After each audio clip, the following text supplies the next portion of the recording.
প্রথমেই সকলকে জানাই রথযাত্রার শুভেচ্ছা। পুরাণ মতে ভগবান জগন্নাথ চারভাবে এই বিশ্বে আবির্ভূত হয়েছেন। বদ্রীনাথ ধামে তিনি ধ্যানমগ্ন, রামেশ্বরম ধামে স্নানলীলা, দ্বারকায় শয়ন এবং পুরীর ধামে ভোজন। এই চার ধামের মধ্যে তিনি শ্রীক্ষেত্র অর্থাৎ পুরীধামেই নিত্য আহার করেন। তাই পুরীধামের ভোগের মাহাত্ম্য অসীম। এই পুরীধামে শ্রী ভগবানের নিত্য সেবা হয় ৫৬ রকমের ভোগ দিয়ে। স্বয়ং মাতা লক্ষ্মী দেবী যেন প্রতিদিন প্রভু জগন্নাথের জন্য এই ভোগ রান্না করেন।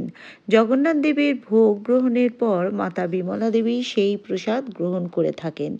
তাই এই প্রসাদ মহাপ্রসাদ নামে জগৎ বিখ্যাত।